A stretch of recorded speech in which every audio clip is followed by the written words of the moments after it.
Estaba eligiendo el vestido para la cena del domingo en casa de mi hijo, cuando el teléfono vibró sobre la cómoda. Era un mensaje de Clara, la empleada de Laura, mi nuera. Lo abrí sin darle importancia, y lo que leí me heló la sangre. Señora Elena, por favor, no coma nada de lo que le sirvan hoy. Durante un instante creí que era una broma. Me reí nerviosa, mirando mi reflejo en el espejo, pero la risa se quebró antes de salir. El corazón me dio un vuelco tan fuerte que tuve que sentarme en el borde de la cama. Las manos me temblaban. Volví a leer el mensaje 1, 2, 3 veces. Era su número, no había duda. Y la frase estaba escrita con tanta urgencia que parecía un grito. «¿Qué está diciendo esta muchacha?», murmuré. Intenté llamarla, pero el teléfono sonó solo una vez y se cortó. El silencio de la habitación se volvió pesado, casi hostil.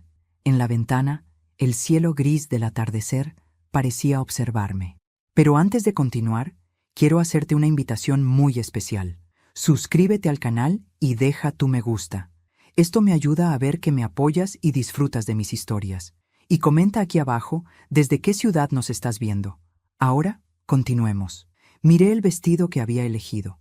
Un tono azul claro, de tela fina, con encaje en las mangas. Era el mismo que usé en el bautizo de mis nietos. Laura había insistido en que fuera una cena familiar para hacer las paces, después de meses de distancia. Pero ahora, esas palabras resonaban con veneno. Intenté convencerme de que todo era un malentendido. Quizá Clara había escuchado algo fuera de contexto. Quizá quería protegerme de otra cosa. Aún así, la duda se incrustó en mi mente como una astilla. Llevaba años sintiendo que Laura me odiaba, pero nunca imaginé que pudiera desearme un mal verdadero. La relación con mi nuera siempre fue una cuerda tensa. Desde el día en que la conocí, su sonrisa me pareció una máscara. «Qué linda su casa, señora Elena», me dijo la primera vez que vino. Pero su mirada no miraba los muebles ni las flores del jardín. Miraba las escrituras enmarcadas que colgaban junto al retrato de mi difunto esposo. Yo no quise verlo entonces. Pensé que exageraba, pero los años me demostrarían que las personas ambiciosas nunca se sacian, ni siquiera con amor. Javier, mi hijo, cambió desde que se casó con ella. Ya no era el muchacho dulce que me llamaba todas las noches. Se volvió frío, distante, como si cada palabra que decía pasara antes por el filtro de su esposa. «Es solo el trabajo, mamá», me repetía. Pero yo sabía que el trabajo no te enseña a mirar con desprecio a quien te crió. Me levanté, decidida a no ir. Pero entonces recordé a mis nietos, los gemelos, apenas de 5 años. Ellos no tenían culpa de nada. Además, si no aparecía, Laura tendría una excusa perfecta para seguir pintándome como la madre loca o resentida. Respiré hondo, guardé el teléfono y me obligué a mantener la calma. A las 7 en punto salí de casa.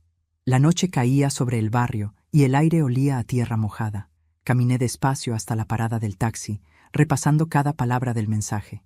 «No coma nada de lo que le sirvan hoy». Esa advertencia me acompañó durante todo el trayecto. El chofer intentó hacer conversación, pero yo apenas respondía. Mis pensamientos se mezclaban entre la duda, la rabia y una sensación creciente de peligro. Miraba las luces pasar por la ventana y me preguntaba, ¿qué tipo de madre tendría que ser una mujer para sospechar que su propio hijo podría dañarla? Cuando el taxi se detuvo frente a la casa de Javier, sentí un escalofrío. La casa brillaba con una luz cálida, acogedora, pero yo sabía que esa calidez era solo fachada. Desde afuera podía ver las siluetas moviéndose dentro. Laura ordenando los platos, Javier sirviendo vino, los niños corriendo. Todo parecía perfecto, demasiado perfecto. Al tocar el timbre, la puerta se abrió de inmediato. «¡Suegra!», dijo Laura con su sonrisa ensayada. «¡Qué gusto verla!». Su tono era dulce, pero sus ojos me recorrieron de arriba abajo, como quien inspecciona una pieza antes de subastarla. «Gracias, hija», respondí con una sonrisa tenue. «Todo se ve precioso». «Sí», nos esmeramos. «Hoy quería que fuera una noche especial», dijo, y me tomó del brazo para guiarme al comedor. El olor a comida recién hecha inundaba la casa. Guiso de carne, pan tostado, vino tinto abierto. Clara estaba de pie en la cocina, con el delantal manchado y la mirada fija en mí. Apenas noté cómo negó sutilmente con la cabeza. Mi garganta se secó. Laura sirvió la sopa en mi plato personalmente. «Espero que le guste. La hice con una receta de mi madre», dijo, sonriendo. Yo la observé mientras el vapor subía del plato. No dije nada. Javier levantó su copa. «Por la familia», dijo. Y todos brindaron. Yo levanté la mía, pero no bebí. Tenía la mirada fija en Clara, que seguía observándome con un miedo que no era fingido. En ese momento supe que el mensaje no era una broma, y que esa cena no era una cena de reconciliación. La mesa estaba impecable. El mantel blanco de lino, los cubiertos relucientes, las copas alineadas como soldados. Laura siempre había tenido una obsesión por las apariencias, por ese brillo de perfección que oculta el moho debajo. Yo me senté despacio, observando cada detalle como si de ello dependiera mi vida. En cierto modo, así era. El mensaje de Clara seguía retumbando en mi cabeza. «No coma nada de lo que le sirvan hoy». Los gemelos corrieron hacia mí. «¡Abuela!», gritaron al unísono. Sus abrazos fueron mi primer respiro de la noche. Los besé con ternura, intentando que no notaran mi nerviosismo. Ellos eran la única pureza en esa casa llena de sombras. «¡Qué lindos están!», les dije. «Mamá nos vistió igual», respondió uno riendo. «Para que no los confundas», añadió el otro. Reí con suavidad, pero mi corazón estaba encogido. Cuando levanté la vista, Laura me observaba desde el otro extremo de la mesa. Sonreía, pero sus ojos estaban fríos, calculadores. «¿Le sirvo un poco más de vino, suegra?», preguntó. «No, gracias, hija. Prefiero agua», respondí. Su ceja se arqueó apenas, una señal mínima, pero suficiente. Ese gesto me confirmó que había algo en el vino también. Javier intentó suavizar el ambiente. «Mamá, Laura se esforzó mucho. No sabes cuánto quería que esta cena saliera bien». «Lo imagino», dije con una sonrisa que apenas podía sostener. «Huele delicioso». Clara entró en ese momento, con una fuente de carne en las manos. Al pasar detrás de mí, sus dedos rozaron mi hombro, y en ese leve contacto me dejó un papel arrugado. Lo tomé sin que nadie lo notara, lo escondí bajo la servilleta y lo abrí con disimulo. Decía solo 2 palabras: «Está mirando». Sentí un escalofrío que me recorrió la espalda. ¿Quién estaba mirando? ¿Laura? ¿Alguien más? Miré alrededor. El comedor estaba lleno de reflejos. El vidrio de la vitrina, el marco dorado del reloj, la cuchara de postre perfectamente colocada frente a mí. Podía jurar que en cada superficie brillante algo me observaba. Laura comenzó a servir la carne en los platos. Primero a Javier, luego a los niños y por último a mí. El cuchillo brilló bajo la luz de la lámpara mientras cortaba con precisión quirúrgica. «Espero que le guste, señora Elena», dijo sin mirarme. Le puse el toque de vino que tanto le agrada. Asentí con una sonrisa forzada. El vino, otra vez el vino. Era como si me retara, como si supiera que yo ya sospechaba algo. Javier, ajeno o fingiendo estarlo, hablaba de negocios, de viajes, de cosas que no me interesaban. Su voz era hueca, distante. En un momento se detuvo y me dijo: «Mamá, Laura y yo hemos estado pensando que quizás deberías vender tu casa. Es muy grande para ti sola». Sentí el golpe directo al pecho. ¿Venderla? ¿Y a quién se le ocurrió esa idea? Laura intervino con su tono meloso. «Solo lo decimos por su bien. Esa casa necesita mantenimiento. Y usted ya está... bueno, ya sabe». Su sonrisa no ocultaba el veneno detrás de sus palabras. Tragué saliva. «Esa casa fue el sueño de tu padre», dije con voz serena. «Y los sueños no se venden». Un silencio incómodo cayó sobre la mesa. Clara rompió la tensión trayendo una nueva bandeja, pero algo en su rostro me hizo entender que estaba aterrada. No era solo preocupación, era pánico. Mientras dejaba los platos, su mirada se cruzó con la mía y movió los labios sin emitir sonido. Pude leer lo que decía: «Revise su plato».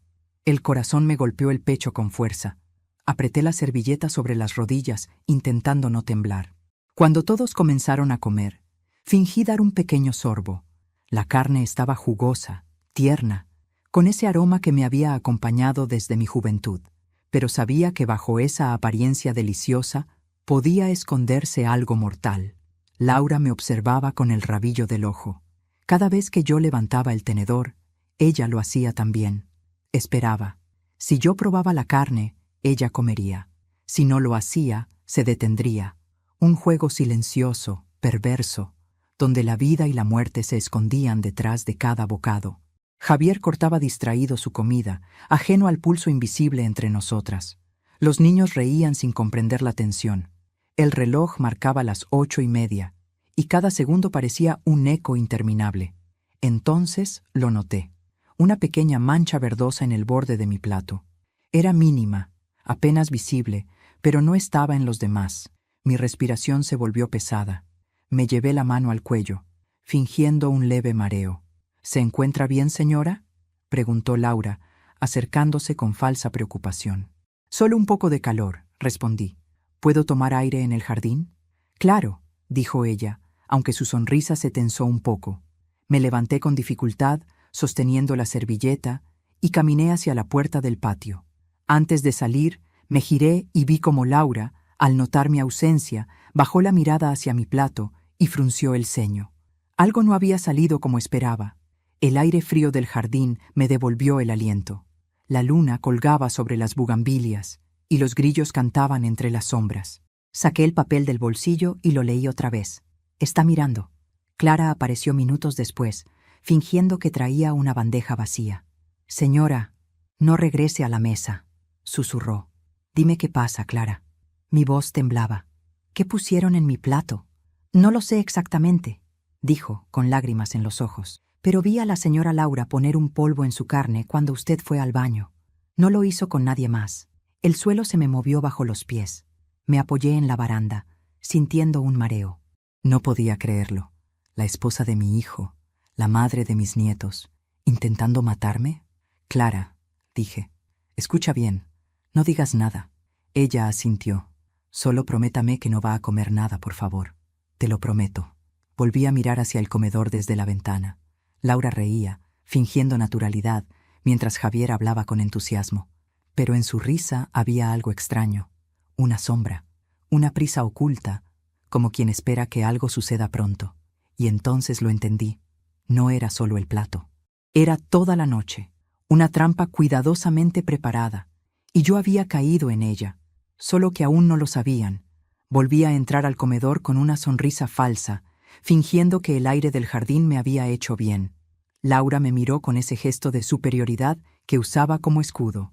¿Todo bien, señora?, preguntó con dulzura fingida. Sí, hija, ya me siento mejor. El aire fresco me ayudó. Me senté de nuevo. La cena continuó como si nada hubiera ocurrido, pero el ambiente había cambiado. Yo ya no veía la mesa, veía un campo minado. Cada plato, cada copa, cada movimiento tenía un significado oculto. Clara regresó desde la cocina, esta vez con una bandeja de sopa. Un último toque antes del postre, dijo Laura. Esta receta es especial. La palabra especial me sonó como un golpe. Observé cómo Clara servía las porciones. Cuando llegó a mí, lo hizo con extrema lentitud, y al inclinar la sopera, la cuchara tembló. Un poco del caldo cayó fuera del plato, sobre el mantel. Laura frunció el ceño, pero no dijo nada. Los niños ya estaban cansados y jugaban distraídos en el sofá. Javier hablaba por teléfono, ajeno a todo. Yo apenas respiraba. El aroma de la sopa era intenso, especiado, pero había algo más. Un olor agrio, casi metálico. No era imaginación. Era el olor de la traición. Tomé la cuchara, fingiendo interés. Parece deliciosa, dije. Pruebe, suegra. Le encantará, insistió Laura. Su voz era tan suave que casi sonaba maternal. Clara me miró desde la esquina, con el rostro blanco como la harina.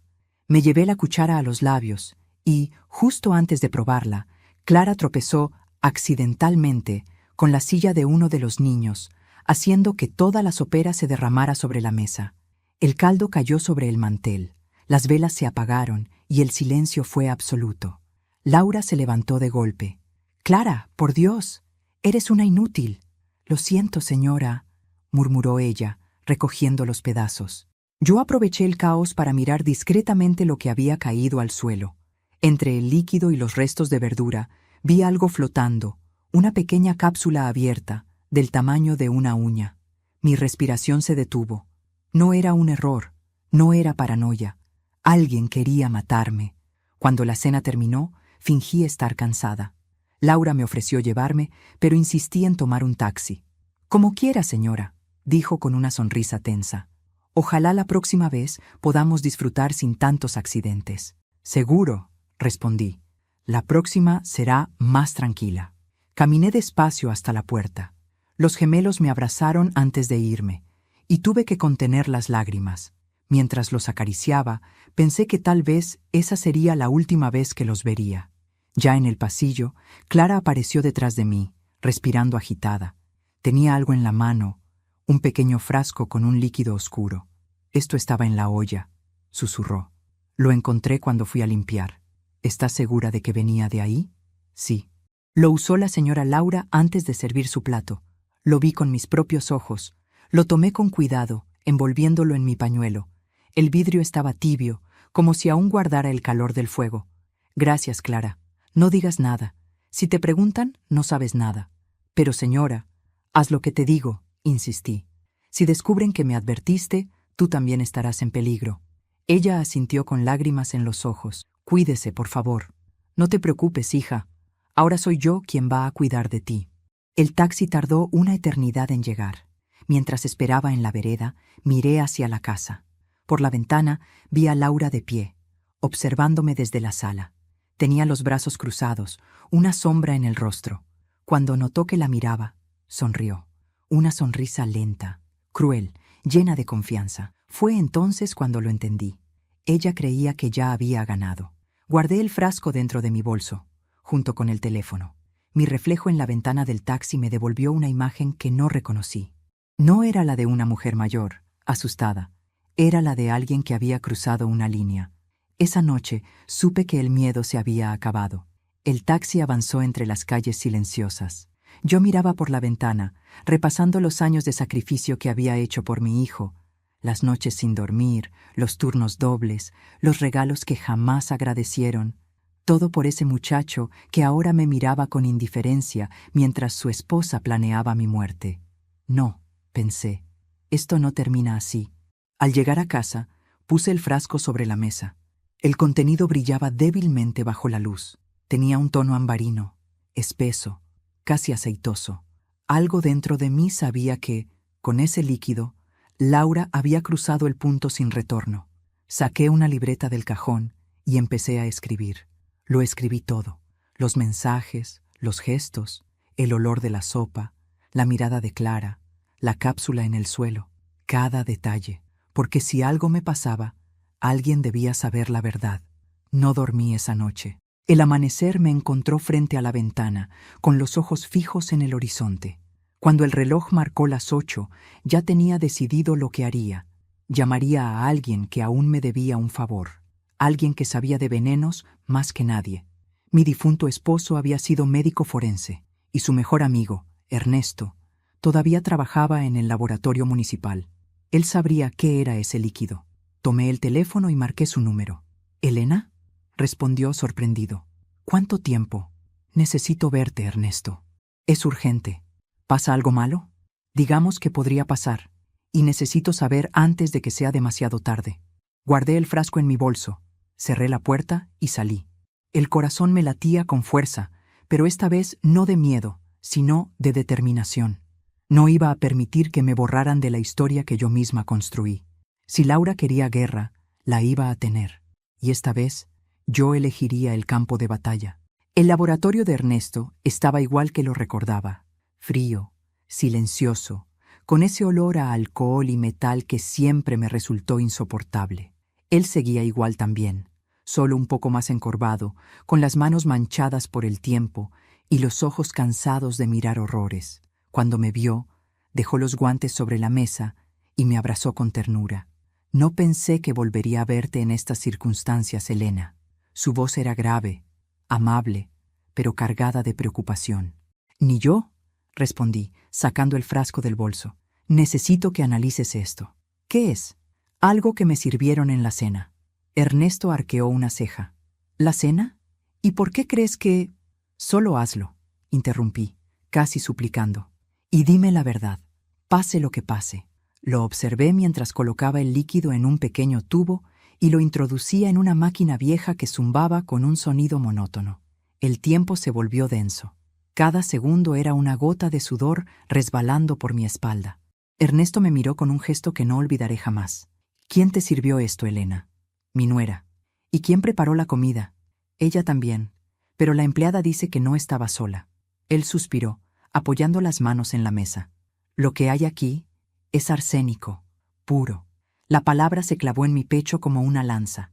El sonido del laboratorio desapareció. Solo escuché mi respiración agitada, mis latidos desbocados. ¿Estás segura?, logré decir. Completamente. Y no solo eso. Tomó otro papel, donde anotó algo más. Este tipo de arsénico no se consigue fácilmente. Es un compuesto antiguo, usado en laboratorios médicos hace décadas. Mi mente empezó a correr. Antiguo, médico, mi difunto esposo. ¿Podría venir de un lugar personal?, pregunté. Ernesto me miró con cautela. Elena, este compuesto lo usaba tu esposo en los años 90, cuando trabajaba en la morgue. Solo había 3 personas que tenían acceso. Él, yo y alguien más. ¿Quién?, susurré. Tu hijo, Javier. Su voz fue casi un suspiro. Él solía acompañarlo de niño, ¿recuerdas? Le encantaba revolver los frascos y hacer preguntas. El mundo se me vino abajo. No, no podía ser. Javier, mi niño. Me agarré del borde de la mesa para no caer. Ernesto, no, él no. No puedo asegurarlo, pero quien preparó esto sabía perfectamente lo que hacía. No era improvisación. El silencio se hizo eterno. Las paredes del laboratorio parecían cerrarse sobre mí. Por un momento, deseé que todo fuera una pesadilla. ¿Qué vas a hacer?, preguntó él. No lo sé, dije con voz quebrada. Pero no puedo ir a la policía aún. No sin pruebas de que fue él. Ernesto asintió, comprendiendo sin palabras. Te ayudaré, pero prométeme algo. ¿Qué cosa? No hagas nada de lo que puedas arrepentirte. Sonreí sin alegría. Ernesto, a mi edad, ya no hay espacio para el arrepentimiento, solo para la verdad. Volví a casa con el cuerpo cansado y el alma en guerra. Cada paso que daba me parecía ajeno, como si caminara dentro de otra vida. No podía quitarme de la cabeza la posibilidad de que mi propio hijo estuviera involucrado. Encendí la lámpara del escritorio y saqué los álbumes viejos. Allí estaban las fotos. Javier de niño, su sonrisa sin malicia, su padre detrás, orgulloso. En otra, los 3 en la playa, riendo bajo el sol. ¿Qué había pasado con ese niño dulce? ¿En qué momento el amor se convirtió en ambición? Recordé una conversación antigua. Julián, mi esposo, le decía a Javier, algún día todo esto será tuyo. Pero recuerda, hijo, las herencias también pueden destruir. Y Laura había llegado años después, con su sonrisa de porcelana y su mirada calculadora. Ella no solo había conquistado a mi hijo, lo había moldeado. Había hecho de él un reflejo de su codicia. El sonido de mi teléfono me sacó del trance. Era un mensaje de un número desconocido. ¿Le gustó la sopa? El alma se me heló. No había nombre, no había firma, solo esa frase. Cerré el puño con tanta fuerza que las uñas me marcaron la piel. Respiré hondo. No iba a responder. No iba a darles el gusto de saber que me habían asustado. Pero el miedo ya no era miedo. Era furia. Y la furia puede ser el combustible más peligroso cuando se enciende en el corazón de una madre. Pasé el resto del día planeando en silencio. Si quería sobrevivir, necesitaba más que intuición. Necesitaba pruebas. Guardé una cámara pequeña en mi bolso, la que usaba para grabar cumpleaños. También un frasco vacío, idéntico al que me dio Clara. Esa noche llamé a mi hijo. Javier, gracias por la cena de ayer. Estuvo deliciosa, le dije con voz dulce. Me gustaría invitarlos el próximo domingo, aquí en casa. ¿En serio, mamá?, preguntó sorprendido.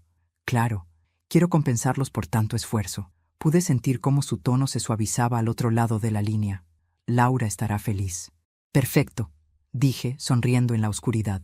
Díganle que prepararé algo especial. Cuando colgué, sentí una paz extraña. Ya no era la misma mujer temerosa de días atrás. Ahora sabía lo que ellos planeaban. Y lo más importante, sabía que estaban seguros de que no lo sabía. Eso jugaba a mi favor. Antes de dormir, volví a abrir el mensaje de Clara. No coma nada de lo que le sirvan hoy. La joven me había salvado la vida. Decidí llamarla, pero su número ya no existía. La habían despedido, tal vez amenazado. Otra víctima silenciosa de la crueldad de Laura. Miré al espejo. Por primera vez en años, vi en mi rostro una expresión que no recordaba. Determinación. Ya no era la madre que buscaba comprensión.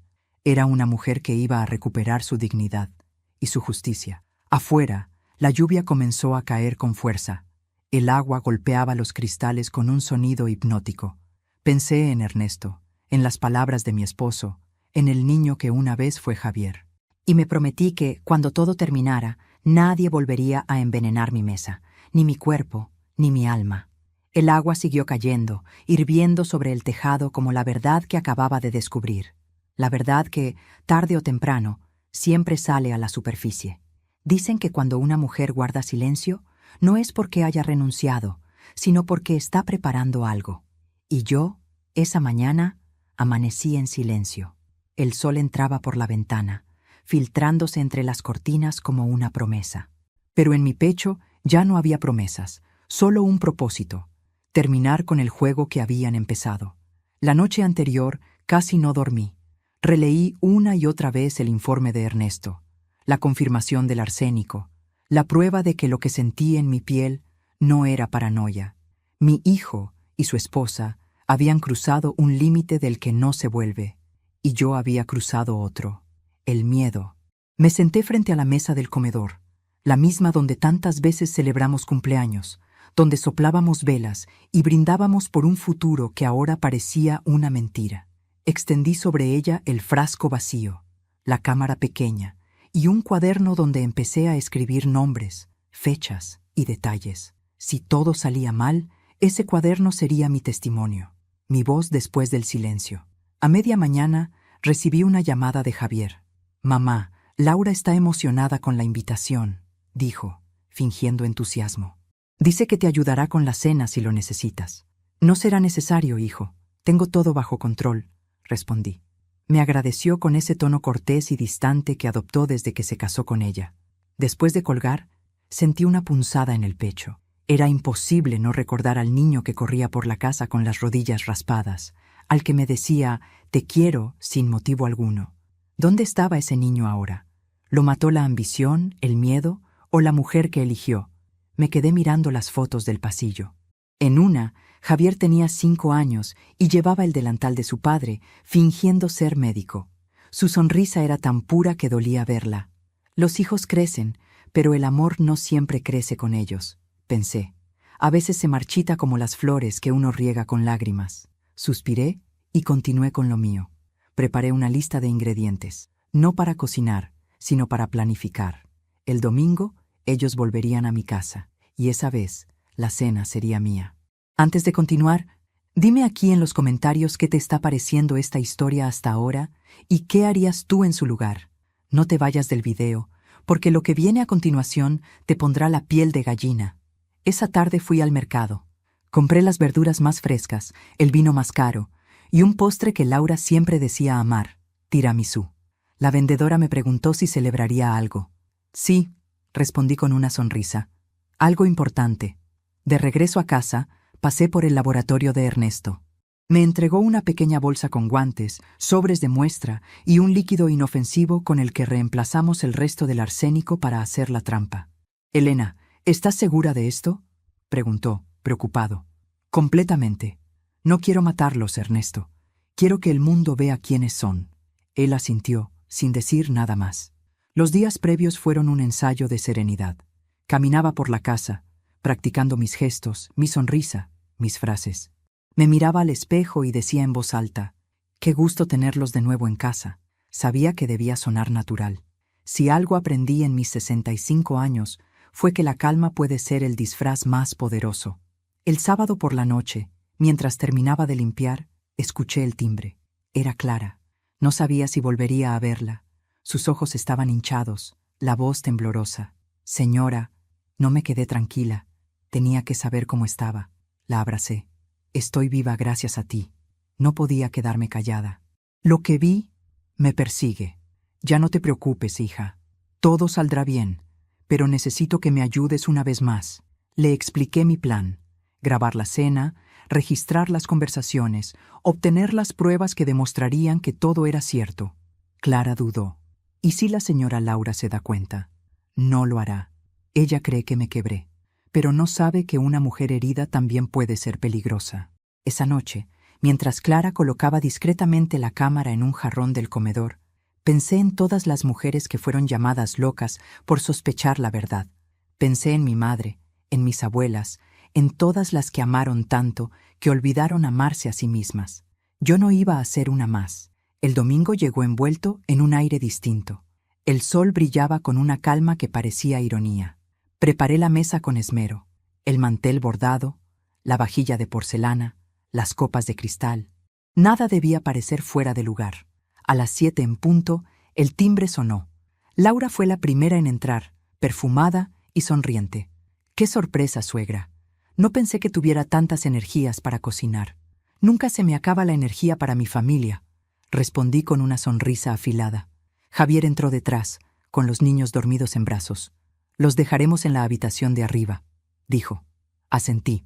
Mientras subían, lancé una mirada rápida al jarrón del comedor. La cámara estaba grabando. La cena comenzó como un espectáculo. Risas falsas, brindis ensayados, halagos que dolían. Yo serví la comida con la calma de quien ya lo sabe todo. Laura tomó el primer bocado. Deliciosa, suegra. Debería cocinar más seguido. Gracias, hija. Me alegra que confíes en mí. Javier levantó su copa. Por la reconciliación, dijo. Por la verdad, respondí, mirando la lente escondida tras las flores. Bebimos. La cámara lo registró todo. Las palabras, los gestos, las miradas. Y lo que ocurriría después, nadie lo olvidaría. Esa noche, cuando se marcharon, la casa quedó en silencio otra vez. Pero no era el silencio del miedo. Era el silencio que precede a la justicia. Apagué las luces y guardé la cámara en mi bolso. Sabía que el video que contenía esa grabación tenía el poder de cambiarlo todo. Y lo haría, porque antes del veneno había existido el amor. Y cuando el amor muere, lo único que queda es la verdad. Y una mujer dispuesta a hacerla arder. El reloj marcaba las 8 en punto cuando el timbre volvió a sonar. Esa misma sensación recorrió mi cuerpo. El temblor previo a la tormenta. Pero esta vez no era miedo. Era precisión. Cada detalle de esa noche había sido medido. Los platos, las copas, el vino y, sobre todo, las palabras. Abrí la puerta y los recibí con una sonrisa que hasta a mí me sorprendió. «Qué gusto verlos de nuevo», dije, con un tono cálido. Laura me besó en la mejilla. Su perfume era el mismo de siempre, dulce y pesado, como una máscara que intentaba tapar la podredumbre. «Esperábamos esta cena, suegra», dijo con fingida alegría. «Y parece que huele delicioso». «Es mi receta especial», respondí, la misma que preparaba su suegro. Javier me abrazó con torpeza. Lo sentí distante, nervioso.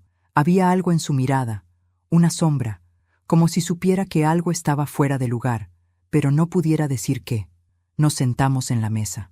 El mantel era blanco, las copas brillaban, y en el centro, el jarrón con flores ocultaba el pequeño lente de la cámara. Todo estaba listo. Comencé a servir la sopa. Mis manos estaban firmes, aunque por dentro mi corazón rugía como una máquina. Laura me observaba con atención.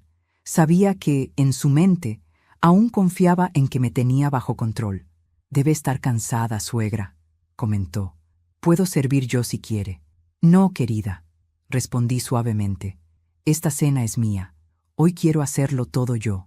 Serví su plato primero, luego el de Javier, y por último, el mío. Las porciones eran idénticas, el color y el aroma perfectos, pero solo una contenía lo que ella planeó una vez para mí. El líquido en su plato no era veneno, era la verdad, un reactivo inofensivo que, al mezclarse con el vino, cambiaría de color, revelando exactamente qué copa había sido manipulada. «Brindemos», dije, levantando la copa. «Por la familia», respondió Javier.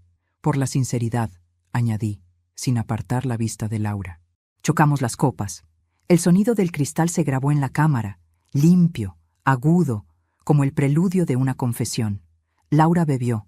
Yo también. Pero Javier solo mojó los labios. Ahí supe que algo en su interior aún luchaba. La cena siguió entre risas forzadas. Ellos comían. Yo fingía comer. Cada palabra pesaba. Cada mirada era un movimiento en el tablero. Y cuando Laura se inclinó para servirse más vino, lo vi. Sacó de su bolso una pequeña bolsita transparente, idéntica a la del frasco que Ernesto analizó. Mis manos se helaron, pero mi voz no tembló. «Déjame ayudarte, hija», dije, acercando mi copa. Ella sonrió. «No, suegra, no se preocupe». Insisto. Tomé la botella y la serví yo misma, vertiendo el líquido que ella había preparado, pero en su copa. Ella no lo notó. Todo ocurrió en segundos, y la cámara, silenciosa, lo captó todo. La sopa se enfriaba. El ambiente se volvió denso, pesado. Laura comenzó a hablar de mis errores como madre, de mis exageraciones, de cómo solo quería ayudar a Javier a tener una vida mejor. Yo la escuchaba. Cada palabra era un cuchillo. «Usted no entiende, suegra. Los tiempos cambiaron. Usted se quedó atrás, con sus manías y sus reglas». «¿Reglas?», repetí, en voz baja. «¿Te refieres a no envenenar a la gente en la mesa?». Ella se congeló. Javier la miró, confundido. «¿Qué estás diciendo, mamá?». «Lo que oíste». Me levanté despacio. Tomé la cámara del jarrón y la encendí, mostrándoles la luz roja. Esta grabación empezó cuando ustedes entraron por la puerta. Mi voz era firme, serena. Tengo cada palabra, cada gesto, incluso cuando cambiaste el contenido de mi copa. Laura palideció. «¿De qué habla? Eso es absurdo». «No tanto como el mensaje que me enviaste la noche de la primera cena. Le gustó la sopa, ¿recuerdas?». Su rostro perdió el color. Javier me miró horrorizado. «¿Qué mensaje, Laura?». Ella tartamudeó, buscando una salida. «Está loca. Todo esto es un montaje». «¿Montaje?», pregunté, sonriendo.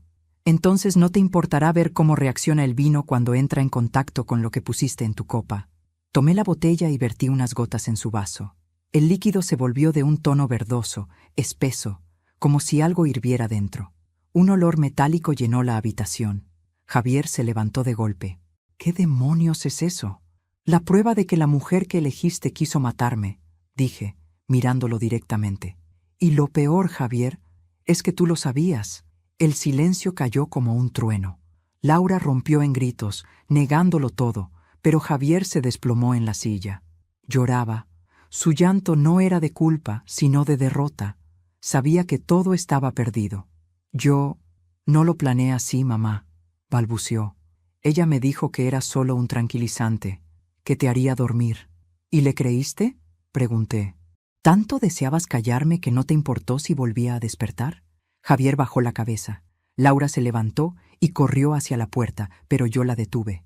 «No te vayas. La policía ya debe estar en camino». Su rostro se descompuso. «¿Qué?». «Elena», dijo Javier desesperado. «Por favor, no lo hagas». «Ya lo hice. Llamé antes de que llegaras. No lo hice por venganza, hijo. Lo hice por verdad». Los minutos siguientes fueron eternos. El ruido de la sirena rompió el aire pesado. Los niños lloraban en el piso de arriba. Cuando la puerta se abrió, 2 oficiales entraron.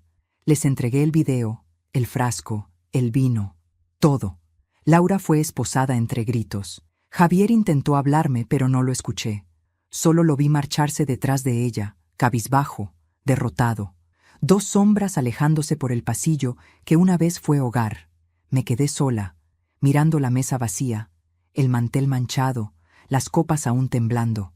Por primera vez en mucho tiempo, sentí que el silencio no era soledad, era justicia. Esa noche apagué las luces y subí lentamente las escaleras. El eco de mis pasos acompañaba el latido de mi corazón. En el umbral de mi habitación me detuve. El aire olía a limpieza, a libertad. Abrí la ventana. El viento entró, fresco, como una bendición, y me permití llorar, no por el dolor, sino por la paz que llega cuando ya no se teme a nadie. Miré al cielo y susurré. Lo logré, Julián. No pudieron conmigo. Cerré los ojos, dejando que el aire nocturno me envolviera. Esa fue la noche en que volví a respirar sin miedo, Han pasado 3 días desde aquella noche. 3 días desde que las sirenas iluminaron mi casa, desde que los gritos de Laura resonaron hasta perderse entre los ecos de la madrugada. 3 días desde que mi hijo bajó la cabeza y se marchó sin mirar atrás. El silencio que quedó después no era el de la paz, era el del vacío. Esa clase de silencio que se instala cuando uno se da cuenta de que la verdad tiene un precio. Y ese precio casi siempre es la soledad. Los vecinos comenzaron a evitarme. En el mercado ya nadie me saludaba como antes. Algunos cuchicheaban cuando pasaba. Otros fingían no verme. Y aunque dolía, entendía que la gente teme acercarse a quien se ha enfrentado al mal, incluso cuando el mal tenía apellido familiar. Me refugié en mi rutina. Preparar café, regar las plantas, ordenar las fotografías, todo con una calma forzada. Pero había algo en el aire, una sensación persistente de que aún no todo había terminado, como si las sombras que creía haber desterrado se negaran a abandonar mi casa. La tarde del tercer día, mientras tejía junto a la ventana, escuché el timbre. No esperaba a nadie. Al asomarme por la mirilla, vi a un hombre de traje oscuro, con un maletín y una expresión demasiado seria para ser un vendedor. Abrí la puerta con cautela. ¿La señora Elena Gutiérrez?, preguntó, mostrando una identificación. Sí, soy yo. ¿Qué desea? Mi nombre es Ramiro Castañeda, del Ministerio Público. Vengo a entregarle una notificación y a hacerle unas preguntas sobre el caso de su nuera. Mi corazón se detuvo por un instante. ¿Ha pasado algo? Eso es lo que queremos aclarar.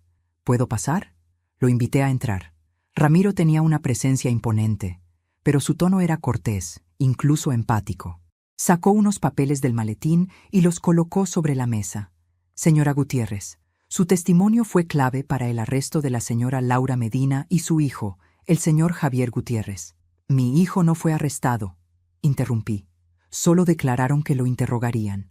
Así es, pero hay nuevos elementos. Me senté, temiendo lo que vendría. Ramiro abrió una carpeta y deslizó hacia mí una fotografía. Era una imagen borrosa, tomada en un estacionamiento subterráneo.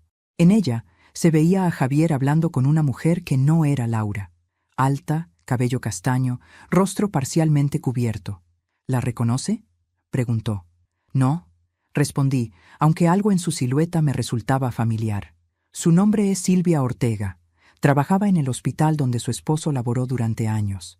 También fue su asistente en los últimos meses antes de que falleciera. Tragué saliva. ¿Qué tiene que ver ella con todo esto? Ramiro se reclinó en la silla, observándome con atención. Tenemos razones para creer que Silvia fue quien consiguió el arsénico. Los registros del laboratorio donde su esposo trabajaba indican que ella retiró el compuesto hace 6 meses, usando su antiguo número de empleado. Sentí un vértigo profundo. Eso significa, murmuré, que lo tenían planeado desde antes. Exactamente.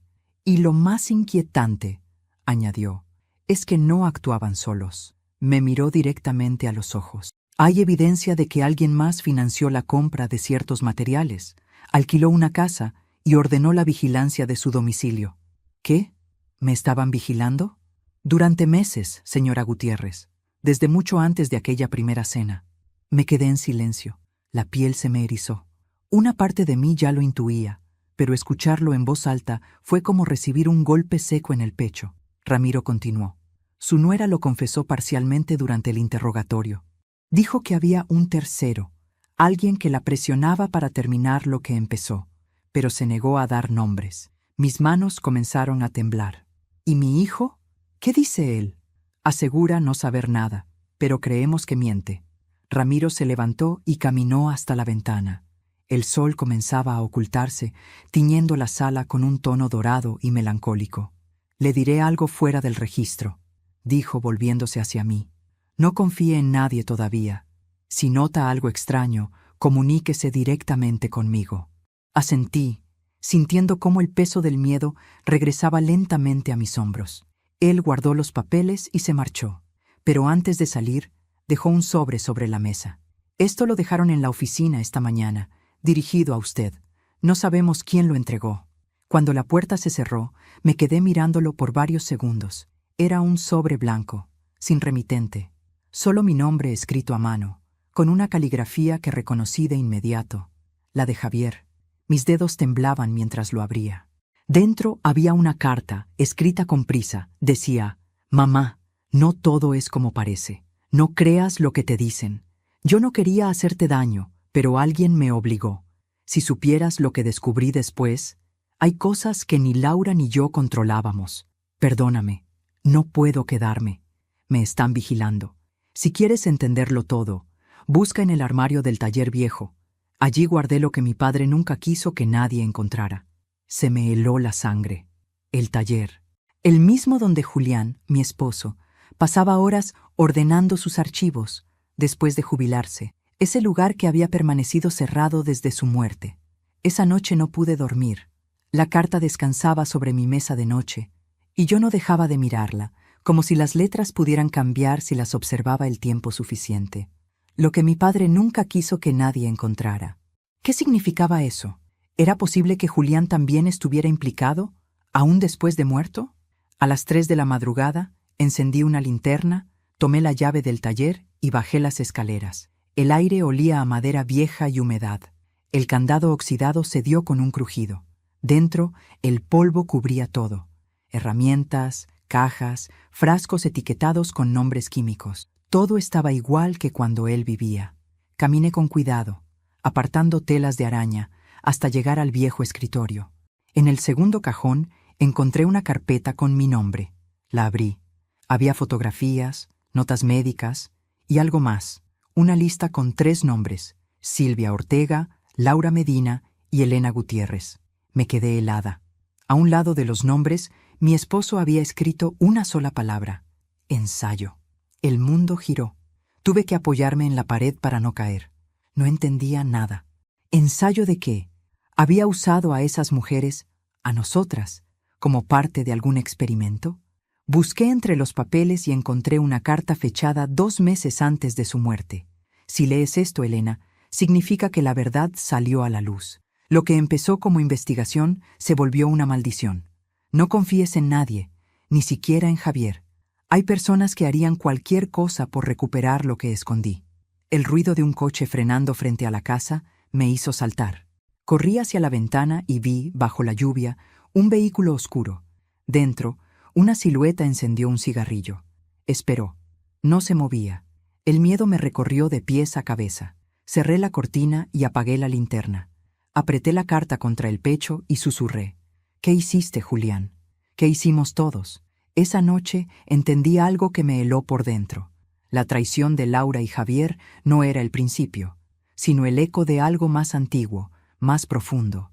Un secreto que mi esposo había enterrado antes de morir, y que ahora alguien estaba decidido a desenterrar, cueste lo que cueste. Me encerré en mi habitación, sosteniendo las cartas, los papeles y el miedo entre las manos. La lluvia no cesaba, y mientras las gotas golpeaban el cristal, supe que la historia no había terminado, porque cuando una verdad lleva demasiado tiempo escondida, siempre encuentra su manera de volver a la superficie.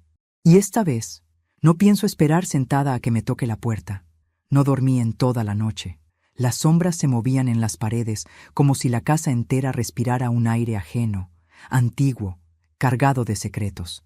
Cada rincón parecía susurrar el nombre de Julián, mi esposo. Durante años lo había recordado como un hombre noble, un médico entregado, un esposo amoroso. Pero esa noche, el peso de las cartas y de la carpeta hallada en su taller aplastaba esa imagen como una figura de vidrio rota entre mis manos. El amanecer llegó sin aviso.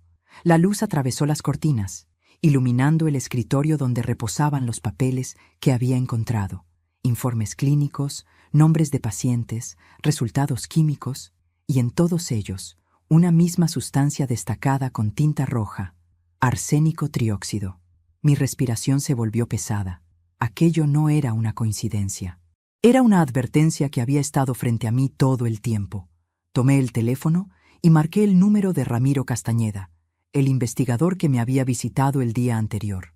Contestó con voz somnolienta: «Señora Gutiérrez, ¿está bien? Necesito verlo. Es urgente. Encontré algo en el taller de mi esposo». ¿Qué encontró? Pruebas de que él sabía todo. El silencio del otro lado fue largo. «Voy para allá», dijo finalmente. Ramiro llegó 1 hora después. Llevaba su habitual traje oscuro y una expresión de alerta. Cuando entró, la casa aún olía a humedad y a café recién hecho. Le mostré la carpeta, los informes, las cartas. Él los revisó con atención, frunciendo el ceño. Esto cambia todo. Su voz era grave. Su esposo trabajaba en un proyecto experimental del hospital, ¿verdad? Sí, algo relacionado con tratamientos oncológicos. Me decía que estaban buscando una forma de controlar la expansión de tumores con microdosis de arsénico. Exactamente, asintió. Pero hay registros de que ese programa fue cerrado hace 10 años, después de que murieran 2 pacientes de forma inexplicable. Mi piel se erizó. ¿Está diciendo que Julián? No lo sabemos aún, pero estos documentos prueban que él siguió con la investigación por su cuenta, fuera de los registros del hospital. Ramiro colocó sobre la mesa una fotografía en blanco y negro. En ella se veía un grupo de médicos de pie frente a un cartel que decía: Proyecto ELARA, terapias experimentales de microdosis controladas. Reconocí el rostro de Julián en el centro. A su lado estaban Silvia Ortega y un tercer hombre que no conocía. Un detalle me llamó la atención. Todos llevaban un broche metálico con una E grabada. ELARA, susurré. Era el nombre que él mencionaba a veces, como si hablara de algo sagrado. ELARA era el nombre de su proyecto, confirmó Ramiro. Pero según los archivos, el financiamiento provenía de una empresa privada que desapareció hace años. Se levantó y empezó a caminar por la sala. Su hijo Javier trabajaba en el mismo hospital, ¿verdad? Sí, Julián lo ayudó a entrar. Entonces, lo más probable es que haya tenido acceso a los archivos antiguos. Y si esa mujer, Laura, se involucró, el proyecto revivió, completé, sintiendo el peso de las palabras en mi boca. Ramiro se fue poco después, prometiendo investigar el paradero de Silvia Ortega y del misterioso tercer hombre de la foto. Yo me quedé sola, con el sonido del viento colándose por las rendijas del taller. Sabía que no podía quedarme de brazos cruzados, así que decidí hacer lo que nunca imaginé: regresar al hospital donde Julián trabajó los últimos años. El edificio, un bloque gris y silencioso, seguía en pie. El guardia de seguridad, un hombre mayor, me reconoció. ¿La señora Gutiérrez? Qué gusto verla, aunque lamento tanto lo de su marido. Gracias, Tomás. Necesito pasar al laboratorio antiguo. ¿El de la planta baja? Dijo, sorprendido. Pero eso lleva cerrado años. Solo serán unos minutos. Con un suspiro, me entregó las llaves. El aire del laboratorio estaba cargado de polvo y memoria. Los frascos aún tenían etiquetas con la letra de Julián. Solución base, compuesto X, prueba 19. Caminé hasta el escritorio del fondo.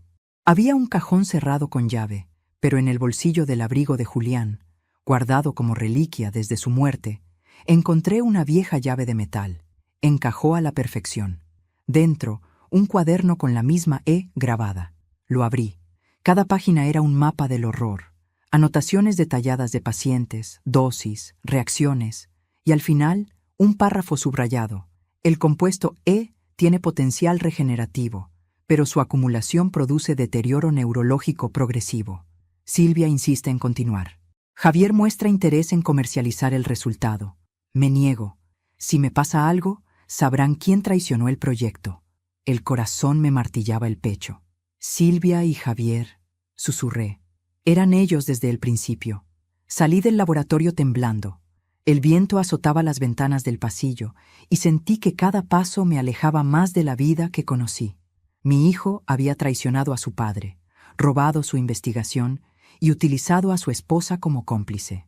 Pero lo peor era otra cosa. El veneno que me habían dado no era para matarme, era para probarme.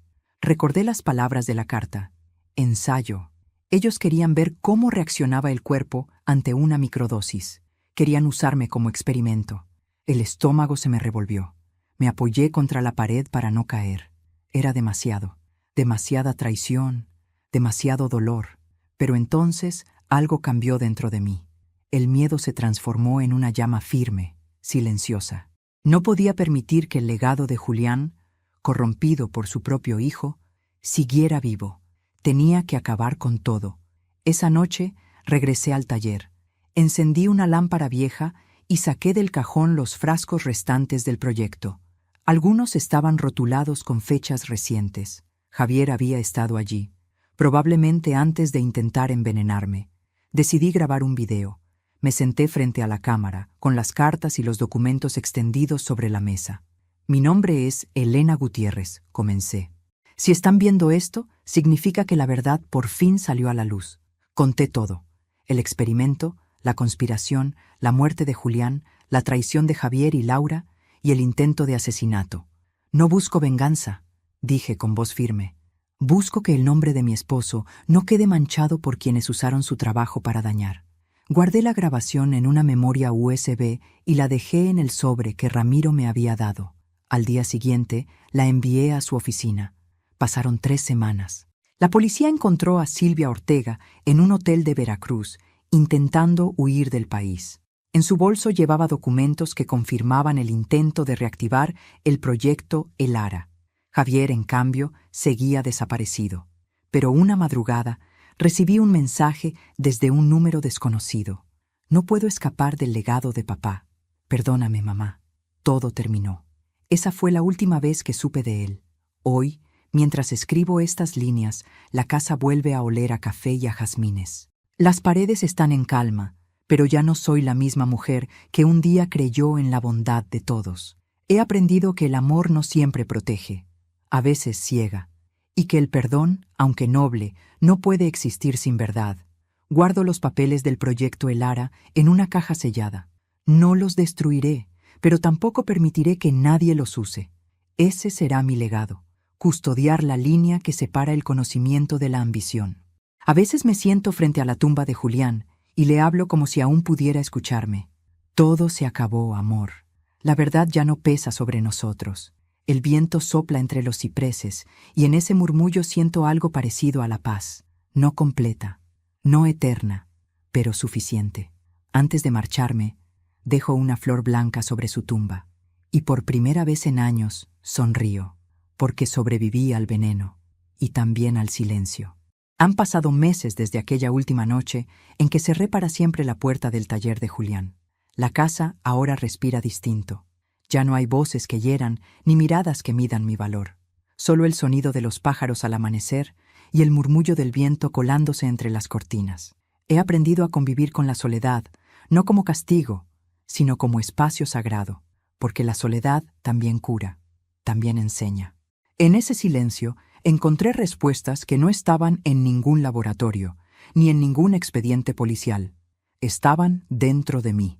Durante años viví creyendo que amar era soportar, que callar era proteger, que ser madre era perdonar aunque te desangraras por dentro. Pero ya no. Hoy entiendo que el amor sin respeto no es amor, es obediencia disfrazada de cariño. A veces pienso en Javier, no con odio, sino con esa tristeza que deja la ausencia de quien pudo ser y no fue. No sé dónde está, ni si aún vive, pero donde sea que esté, espero que haya entendido lo que destruyó por ambición. Y de Laura, prefiero no hablar. La justicia se encargará de lo que yo ya solté. He vuelto a coser, a leer y a escribir pequeñas cartas para mí misma. Cada día me repito, no fuiste débil, fuiste paciente. Y cuando la culpa intenta regresar, la miro de frente y le digo, yo también merezco estar viva. Si has llegado hasta aquí, gracias por acompañarme en esta historia. Mi voz es la de muchas mujeres que alguna vez fueron silenciadas en su propia casa. Y si tú también has sentido miedo, o te has sentido sola, recuerda esto. No hay veneno más peligroso que el que nos hace creer que no valemos nada. Pero antes de despedirme, quiero hacerte una invitación muy especial. Suscríbete al canal y deja tu me gusta. Eso me ayuda a saber que estás aquí, apoyando estas historias que salen del corazón. Y cuéntame en los comentarios desde qué ciudad nos estás viendo, qué sentiste con esta historia y qué habrías hecho tú en mi lugar. Soy Elena Gutiérrez y esta fue mi historia.